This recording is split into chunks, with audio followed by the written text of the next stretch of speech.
Being a Longhorn is opportunity, pride, achievement, community, safety. Being a Longhorn is a choice to become a hero, to lead, to thrive in any setting. Being a Longhorn means immersing yourself in fine arts, learning at your own pace in Montessori, starting your path to college in elementary, earning a college degree in high school. The pride of being a Longhorn lives on long after graduation. Educate, empower, inspire.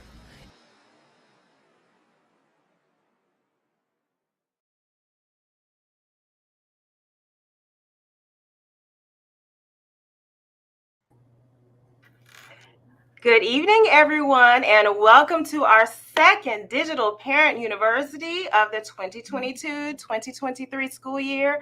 I am Alicia Davis, the Director of Family and Community Engagement with Cedar Hill ISD. We have a special treat for you. We have some special guests, and I'm going to let Dr. Hannah introduce our guests in just a little bit. But first, I want to let you know of some upcoming events, as I always do. Tomorrow we have open houses. So at all of our elementary campuses, we will host an open house in addition to a Title I annual meeting. Those will occur at 5:30 p.m. at every elementary school in Cedar Hill ISD. Also at 6 p.m. at Bessie Coleman and Permitter Middle Schools, they will also host their open houses and their Title I annual meetings. On Thursday, our high school, Cedar Hill High School, will host its open house and Title I meeting, and Collegiate Academy and High School will host only an open house. So, and those will be at 5:30 p.m. on Thursday. Also on Thursday, Dr. Hudson will let our community know about the state of the district. This will happen at 11:30 at the Maddox Teaching and Learning Center. We also have an upcoming virtual Bond Invader community meeting. This will take place just like this meeting is taking place on Facebook and on YouTube. It will take place next Thursday, October the 6th at 6 o'clock p.m. And of course, I want to remind everyone that early voting is October 24th through November 4th. The last day to register to vote is October 11th. And actually, at most, if not all, of our open houses, we will have a voter registration drive. So if you don't know if you're registered, you can find out there. And if you need to register, you can do so at those open houses tomorrow and Thursday. Oh, my goodness. What week is this? Is it Gear Up, Go Get It week? I think it is. It is. I want to first say welcome to Miss Miller, Kristen Miller. She is the Assistant Director of Educational Opportunity Center of Dallas County. And then, of course, we have Dr. Lisa Johnson-Hanna. She is our Gear Up Family and Financial Advocate. She's going to talk to you a little bit about this week. And we're in the middle of Gear Up, Go Get It week. So go ahead, Dr. Hannah, tell everyone what's going on this week.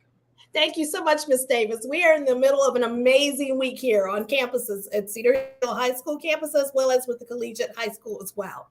Monday, we started off talking about how are we going to pay for college? We have these magnificent dreams, but how are we going to finance it? Today, we followed up because we recognize that all of our scholars are going to head for a 4-year education. Some of those scholars are going to be on what we call the fast track to money. They're going to look for opportunities in the military.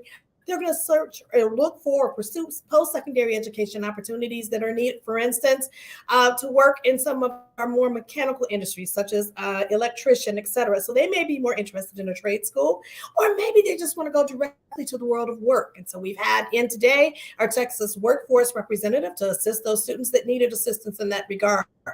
Tomorrow, we're going to continue on in the same thread. Tomorrow, we're going to have the Big Texas Roundup. We're going to have a focus on our Texas schools, including not only just our 4-year schools, but also drawing students' attention to our trade schools, as well as to your associate's degree granting schools as well.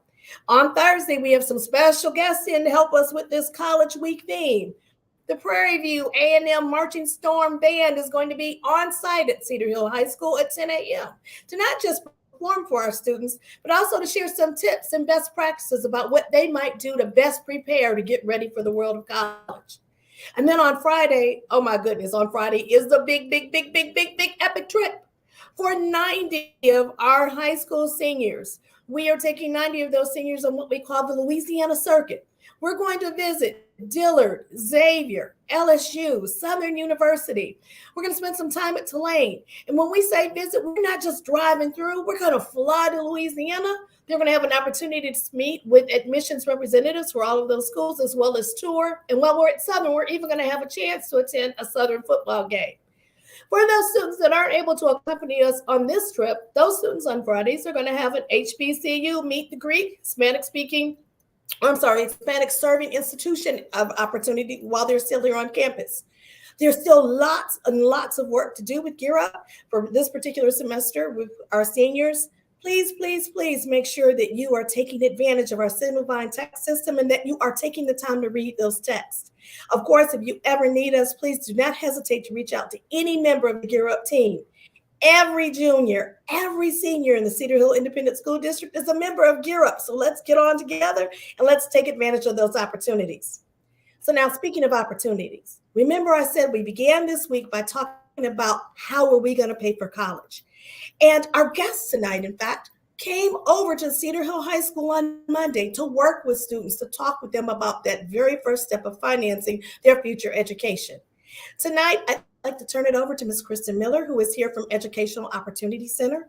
She's going to talk to us about the different types of educational opportunities that are there upon graduation from high school. She'll talk to us even about some tuition-free schools. That one sounds real good. I know it sounded real good to me as a parent. And then she's going to get us started with the FAFSA process. Now, if after you listen to us this evening, you think to yourself, oh my goodness, I just can't pull this together by myself, don't worry. We have some scheduled FAFSA after-hour sessions, one session per month, wherein Ms. Miller will return with her staff to assist you one-on-one as you work toward completing that very important FAFSA form. So without further ado, Ms. Miller, I'll turn it over to you. Thank you so much, Dr. Hannah. Hi, everybody. Like I said, my name is Kristen Miller, and I am the Assistant Director for the Educational Opportunity Center that serves the entirety of Dallas County. And so tonight, I want to talk to you guys about financial aid, higher education, the different types of higher education, and just several ways that you can help pay for your students' education. So as we go through this, I'm just going to briefly, you can go to the next slide, Ms. Davis. Just briefly talk a little bit about who we are and what we do. So our nonprofit is Opportunity Resource Services. We're a small nonprofit with big dreams. If you're familiar with programs like Upward Bound, then you already know what a TRIO program is. We are the same type of program as your Upward Bound programs. We can just serve we serve 850 clients a year versus Upward Bound's 65 or 70. And so we work with not only high school students, but we can work with you, parents. If you have adult children, if you have a cousin, a family member, a friend, there's no age limit. If someone wants to go to school, we want to help them. And so, like I said, we're a TRIO program. All of our services are 100% free. We can help not only with GED, but also, of course, higher education, getting into trade school, community college, university, whatever your educational goals are, we want to help you reach them. And our goal is for you to go to school and your students to go to school for free, if not as close to free as possible. So I want to go down to our higher education slide. And let's just talk about the different types of schools, right? Your students, a bunch of them are wanting to do, they're wanting to be in the NFL. They're wanting to go to Oregon University to be a Duck. You know, they're wanting to do all these fun, exciting things. But when it comes down to cost, there are some differences, and knowing what type of school your student is interested in is going to be a really big factor for you to know how much you're going to have to help pay for. And so we have universities, of course. We've got our public schools and our private schools. And I have some examples once we'll get a little deeper in this. But of course, we've got community college, we've got our trade and our technical schools, and then our for-profit, and our not-for-profit schools. And then so just the different types of degrees that are available to your student and you. A lot of people, when they hear the word college, they just automatically think a bachelor's degree. They think a 4-year degree, and that's not always the pathway that's best for everybody. And so these are a few different pathways that you or your student could pursue, and we would love to help you do that. So kind of diving a little deeper into these university examples. So I want to talk about private and public schools. So these are both not-for-profit, meaning your student is going to school, they're paying their tuition, and it's paying for their education, it's paying the teachers, it's keeping the lights on. The school is not profiting off of your student. So some private universities you're probably familiar with, of course, your TCU, Baylor University. These are great schools, but because they're private, they are going to be a little bit more expensive. You can see that the average year at a school like these is going to be about $45,000. Whereas a public university, such as University of Texas, UNT Dallas, Midwestern State, these are going to be about $10,000 a year. And so it's really important to know what kind of school your student's interested in, because that's a really big difference in cost. And so for the next example would be our community colleges. And so a lot of students, when they hear the word trade school, they don't think of community college. But I would really like us to kind of help our students understand that a lot of community colleges now offer the trades, and they're very affordable. And if you get the full Pell Grant, you could go to school for free. Instead of going to, your schools such as Lincoln Tech, your ATI, different schools like that, which are, it's not my job to dog schools, but they are for-profit schools, which means your students are paying for their education, they're paying the teachers, they're keeping the lights on, but that school is making money off of your kiddo. And so for a welding degree, a student could get at Dallas College, for instance. There's going to be a for-profit school that offers that exact same degree, but they're going to say, hey, this is a $50,000 degree, but they're going to make it look really, really pretty. They're going to say, hey, we're going to give you all your tools. We're going to give you a laptop. We'll even give you a polo. It's a great deal. But that's a lot of debt for a welding degree that you could get the exact same degree at a community college or your TSTC, your Texas-based Texas State Technical College. So just to make sure that you also know that your student has the unique privilege, I'm actually jealous that I didn't know about this when I was a student, of being in a school that connects them to the Dallas County Promise. So what this is called a last dollar scholarship. And so once your student, if they decide to go to any of these schools, which these are all really, really good schools, but if they decide to go to one of these schools, so after any grants or scholarships are applied, that Dallas County Promise, they're going to pick up the rest of your student's tuition. And so that's the class cost. That does not include room and board or their meal plan and books, but their tuition, their class costs will be covered. And so this is a really amazing opportunity. I mean, this is something that not only the Gear Up programs, but our EOC program can help your student get connected to the Dallas County Promise as well. I want to share with you, we've learned that not a lot of people are familiar with this. And so we're shouting it from the mountaintops, right? There is an entire list of free tuition universities in the state of Texas that are just based on family income. If you'd like to read more about those income levels and just the eligibility, you can go to orstx.org/tuition. And we have an entire list. And it covers all the things, SAT, ACT scores, the income levels that are required. But this is just a quick glance over so that you can see what schools are participating in this. And these aren't just little podunk schools. These are some really good names. You've got Texas State University on here, all the Texas A&Ms, your University of Texas schools. This is a really good opportunity. If your student doesn't want to go to a Dallas County Promise school, this would be another great option to look into as well. Ms. Miller, can you give me that website again? Oh, yes, it's orstx.org/tuition. Okay, I'm putting it in the chat. Mm-hmm. Thank you. Sorry. Thank you. So now I wanted to talk to you about financial aid, specifically about the FAFSA. So the FAFSA is the free application for federal student aid. In the state of Texas, it is a graduation requirement that our students complete the FAFSA.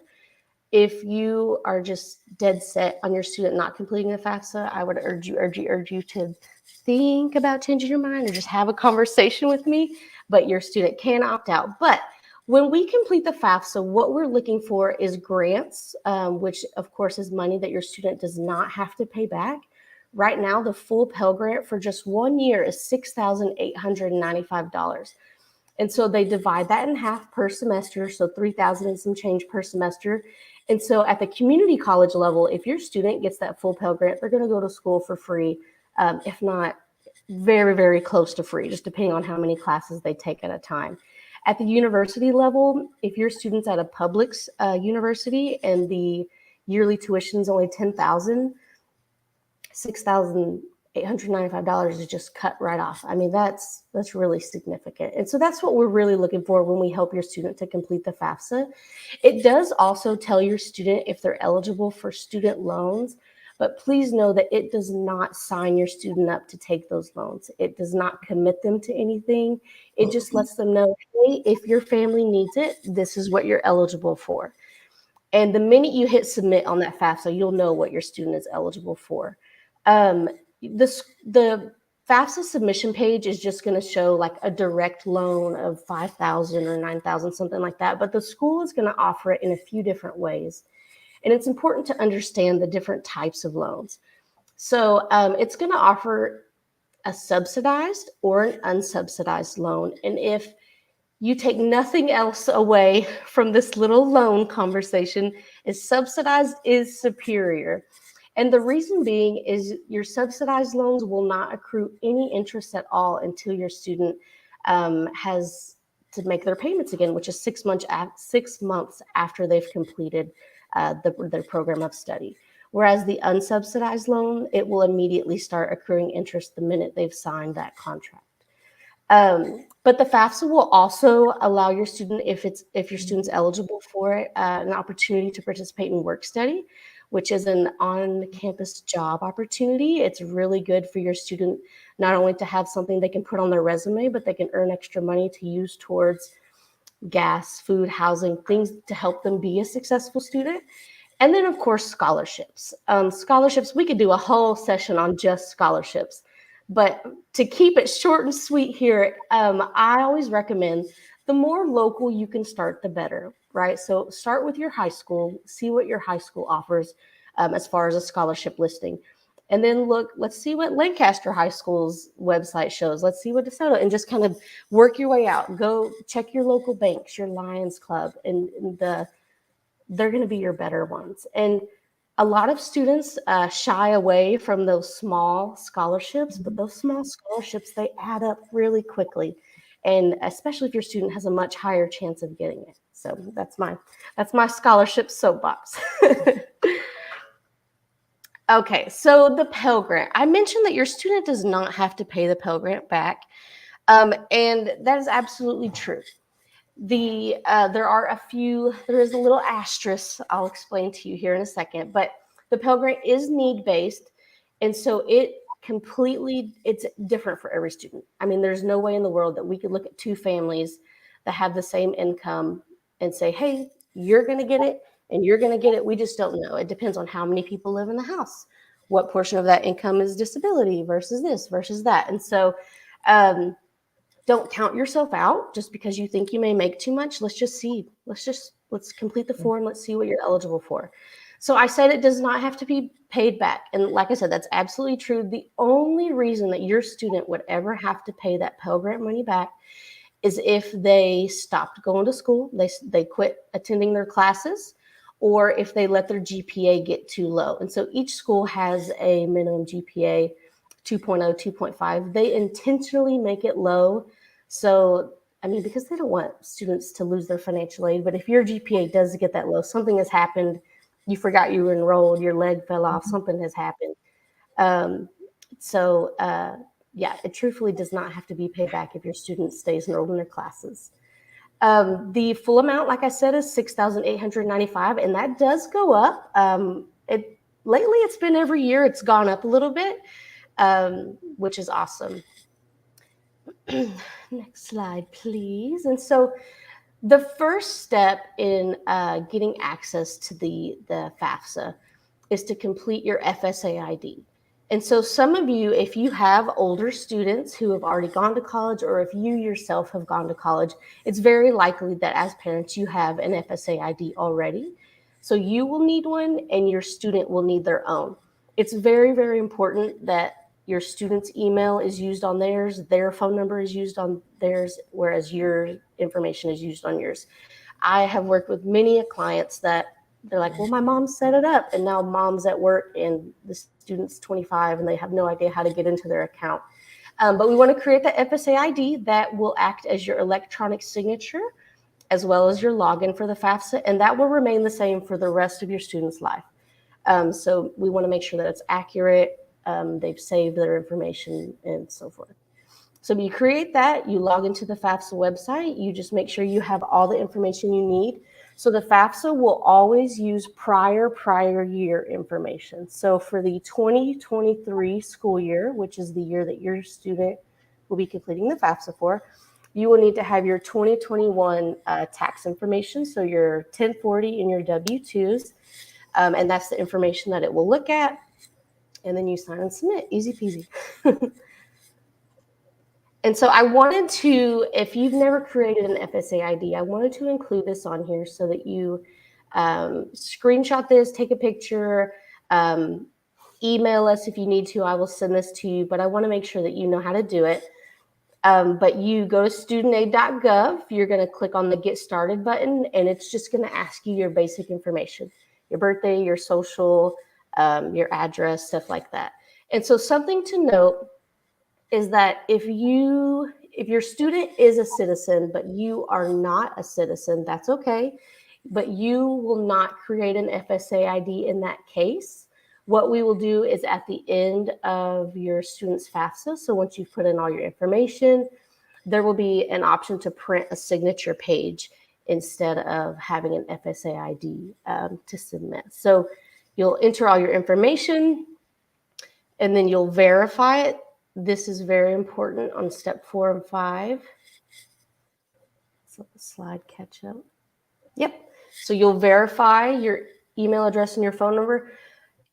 Email address is required. If you change phone numbers a lot, I would not verify the phone number. That just saves you a little bit of headache down the road if for some reason you forget it and then you suddenly don't have access to that phone number anymore. But please, please, please store your login information somewhere safe. Make your kiddo show you the screenshot they took of theirs. Because like I said, it will follow them for the rest of their life. It's the same login now as it will be when they're 45 and they're ready to make a career change. You never know. And so on the next slide, so what do I do if I have an FSA ID and I don't know how to get it? And so you can try to log in, of course. But if you're like, well, I don't know if I've created one, just try. Click Get Started, put in your information, and it'll tell you your Social Security was recognized. You've got one of these. And so what you can do is you've got a few options. So if your email and your phone number are the same, so like my mom, she's had the same email for as long as I can remember, since emails existed. I don't know. But so you can get a code sent to your email or a text message to reset your password, or you can answer some challenge questions that you would have set up the initial time that you created your FSA ID. The only caveat to unlocking your FSA ID with your challenge questions is that it will lock you out for 30 minutes, but that's okay. 30 minutes to have access for the rest of your life. It's not a big deal, right? If for some reason you still can't get into your account, this phone number is the helpline where you can call them and they will help you reset your FSA ID, whether it's just verifying your information and they'll unlock it, or take you through an account recovery process where they'll completely wipe it out and you'll be able to start from scratch. Our next slide, I like to make sure that our families know about this as well, is about Texas workforce opportunities. So you may or may not be familiar, but the Texas Workforce offers, I can't speak right now, offers something called WIOA, W-I-O-A. And what this is funding for eligible students, eligible young adults, I should say. They even have an older adults one. to help for programs that the FAFSA typically wouldn't cover. So these are going to be programs like CDL, phlebotomy. Those are very high demand jobs, and there are very limited schools that the FAFSA can cover that are partnered for Title IV funds. And so this is a good way to get those programs funded so that your student can go to school for free. The Texas Workforce, they also offer vocational rehabilitation. And so this is not just, you hear the word vocational rehabilitation, you're like, well, my kid needs to go to school. They don't necessarily need a job right now. Well, that's okay. They can help pay for your student's education if your student is eligible for their services. And so anyone can be eligible if they have any kind of physical disability, mental health condition, learning or intellectual disability, hearing impairments, deafness, partial deafness. I have one of my partners, my community partners, he's had several clients that just because they wore glasses, like they wore glasses full time, they were eligible to receive services. And so this is just a really good resource to jot down. And if you or your student may be eligible, please call them and get the information. This is my lovely, lovely team that you guys, we will be at every FAFSA after hours that Cedar Hill hosts. We are excited to meet you guys. We're excited to help your students reach their educational goals and to just walk alongside you throughout that process. I have Layla and Rosa. They're my dream team. They're the hands and the feet of EOC, so you will definitely meet with them. And we have opportunities. So if for some reason you are not able to make it to the FAFSA night, please do your very best because it's going to be a blast. But if you're not able to make it, or if you've completed your FAFSA, but you and your students still have questions, we are available to you throughout the week, forever and ever. We're not going away, right? So you can call us, email us, you can even text our office line. We want to help you. We want you and your student to be successful. And not only that, but we want you to feel like you have the information you need, not that you've just glided through the process. And then lastly, and then I will turn it back over, when we had the parent tailgate a couple weeks ago, we had some parents show up, and I promised them that if they signed up and they showed up tonight, that we would raffle off something great. And so I have some LG Meridian Bluetooth earbuds. And so if you were there that night, I have your names in this cute little spinny wheel thing, and we're going to raffle it off. And so if you are here tonight, please put your name down in the chat so that we can connect with you and get you your prize. Miss Davis, whenever you're ready, let's see. Let's see. All right, I'm going to press the spin button. Okay. Oh, did I do? Okay. Okay, let's see. Let's see. Andrea Tubbs. All right, if you're here, please put your name down in the chat. I want to make sure that you get your prize. We thank you for coming to the tailgate. We thank you for being here tonight. But that's all I got. Miss Davis, Dr. Hannah, back over to you. I hope she's here. If not, maybe we'll do someone else. Ooh. I don't know.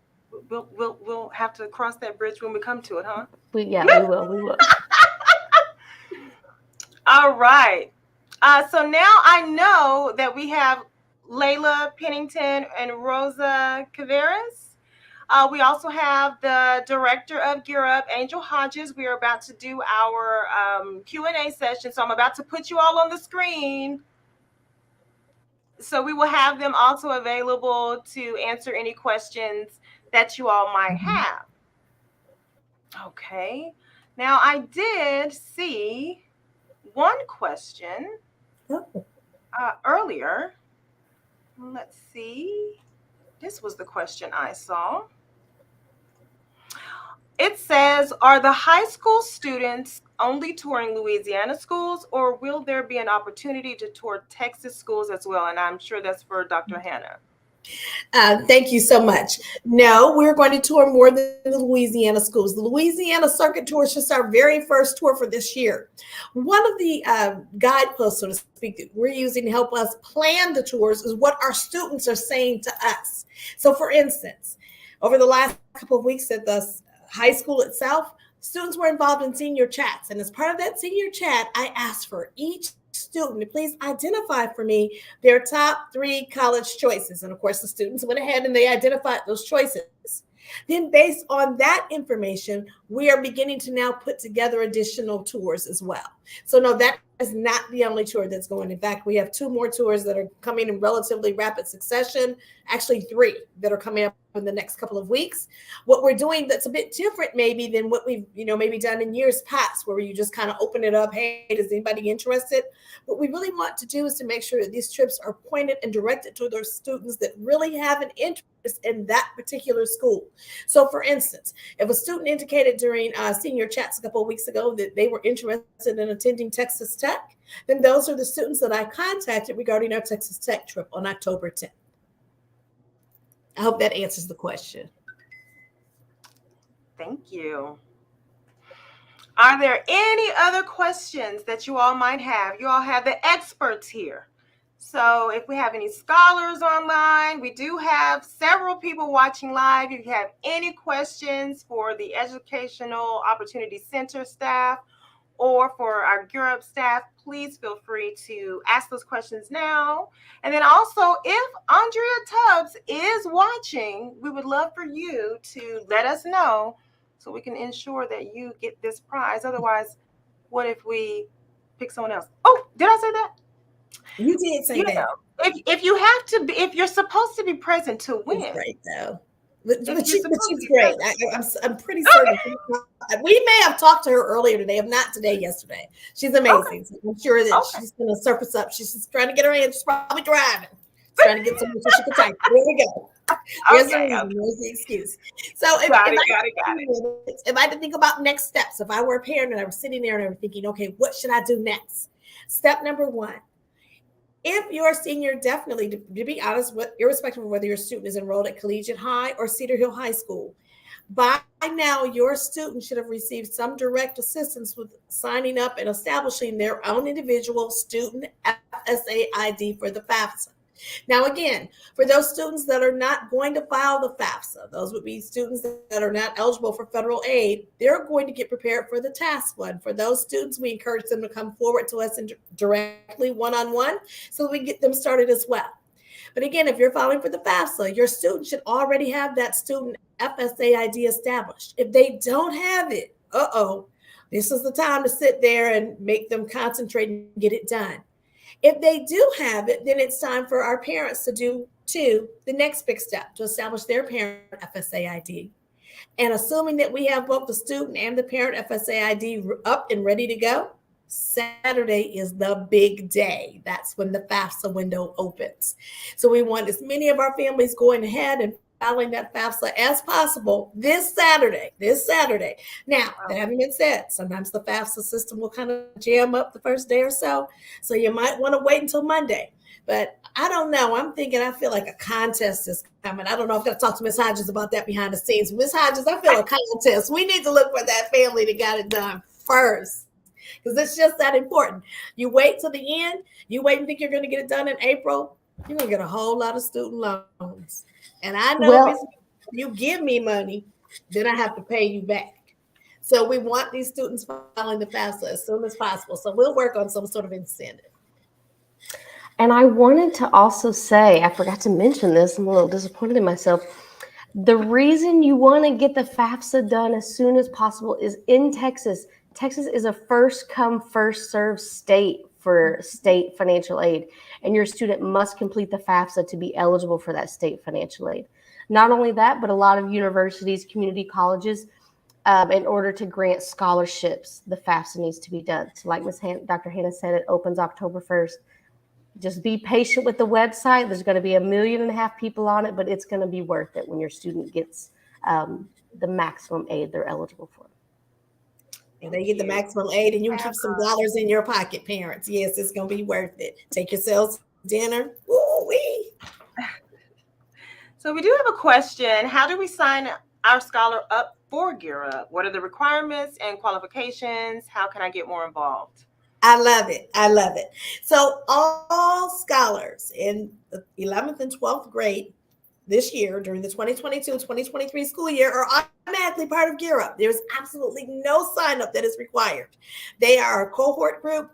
Believe it or not, Gear Up has been with these students since they were in 6th grade. So in 6th grade, it just kind of seems like, oh, that's another activity. But right now is where we really begin to take kind of like center front, where we're trying to help these students get ready, so to speak, for that next step. So there's absolutely nothing else that you need to do to get your student on board if they are in the 11th or 12th grade.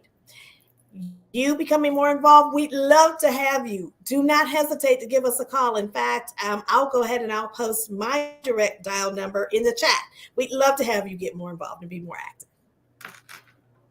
Thank you so much, Dr. Hannah.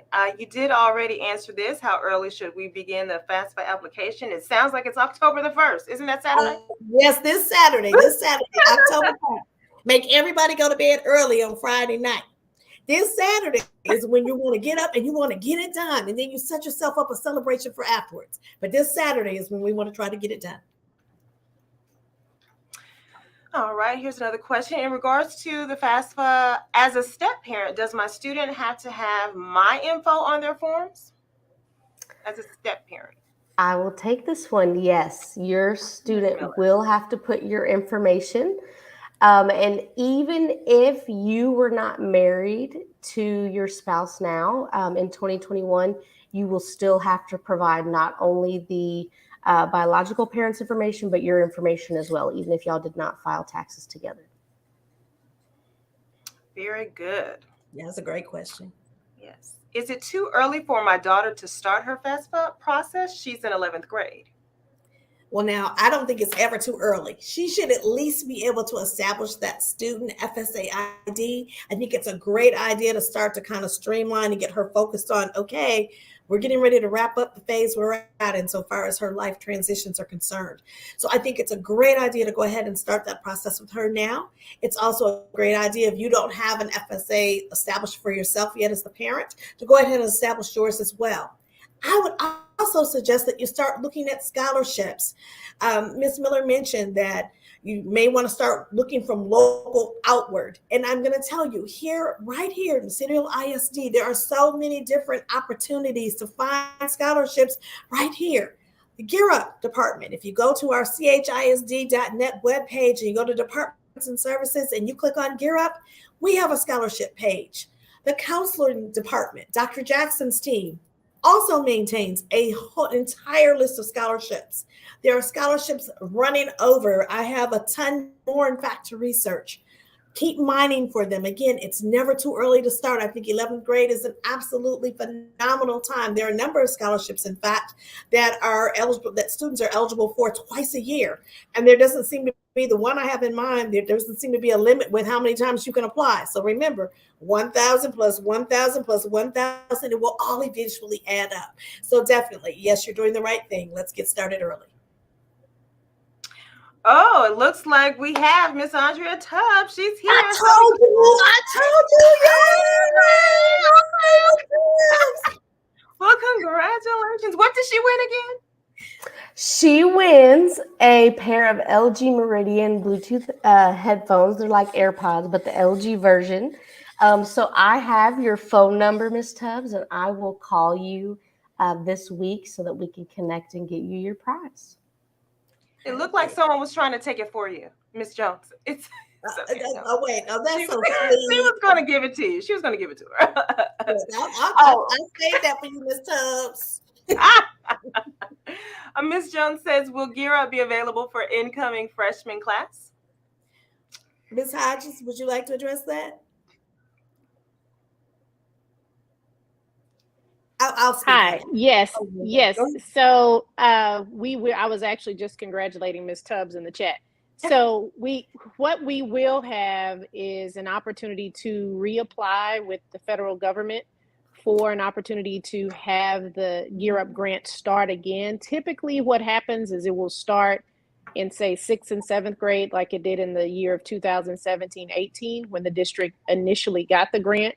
So we'll have one more opportunity. They don't have an application opening up this year, but they will have an application opening up next year, which is our last year with this cohort. So 2024, it was a 7-year grant. So 2024 is when this grant ends. However, as a parent, I would say that if we are able to get the next grant for 6th and 7th graders starting then, we're always opening up opportunities, not just for our cohort, but opportunities such as this. Any parent can tune in and gain information, whether you have a freshman this year or someone in our cohort. So having Gear Up in the district really benefits the entire district as a whole on many, many platforms, in addition to the fact that it caters to that particular cohort. So I say, hey, help campaign for us, talk to other parents, make sure that when it's time to get that application in for next year, that the district takes off running with it, and we can hopefully get us one more shot at it. Awesome. Thank you so much, Ms. Hodges. Let's see, any other questions? Giving honor to God and her parents. All right now. Very excited to win those headphones or earbuds. Any other questions while we have this wonderful panel of experts? If not, again, I just want to, let's see if I can go back on the screen. Oh no, I would like to. I'm gonna see if I can put this back on the screen. Yes, I wanted to go back and show you the rest of the week at a glance for, oh my, what is going on? Oh, all right, I'm sorry. It's fine. I'm just going back to the Gear Up page. Yay. Okay, here it is. Okay, so tomorrow looks like you have the Texas Roundup. Just reminders, go ahead. Dr. Hannah, you can go ahead and get Texas Roundup. We're talking about all schools, Texas. That's 4-year degree granting schools, our associate's degree schools, our community college, our trade schools. You talk about it, you name it, we got it. Tomorrow, check us out in room 152 over at the high school. Thursday, we've got our special guest, Prairie View A&M. The Marching Storm is going to be on site at 10 a.m. Juniors and seniors are, of course, welcome to it, or invited actually to join us. We are going to have them perform for us, but in addition, they're also going to share some best practices for us. And then on Friday, for those students that are on site on Friday at Cedar Hill High School, they are going to participate in the HBCU Meet the Greeks celebration, while the rest of us are going to be in Louisiana beginning our 3-day tour of the Louisiana schools. So lots of good things coming this week. Definitely please reach out to us. We are excited to be here, and we would love to have you join us. Thank you so much. And I saw people wearing camouflage today as a part of Gear Up Go Get a Week. Yes, so that was awesome. I'm sorry, I'm not in mine. Does anyone have anything they would like to share before we wrap it up this evening? No? Okay, I don't see any more questions. And usually when I put this banner up, it means it is time for us to head on out. Thank you. Oh, hold on. I see a comment. I need to make sure it's not a question. Oh, it's a thank you. Okay. Thank you all for tuning in this evening. We really appreciate it. Thank you, Gear Up, for this partnership. Of course, thank you, Educational Opportunity Center, for hosting tonight. Thank you so much. We appreciate the partnership in this district. All right. So everyone have a wonderful evening, and make sure you're participating in Gear Up Go Get It Week. And I guess we will see you the next time. All right. Good night. Good night.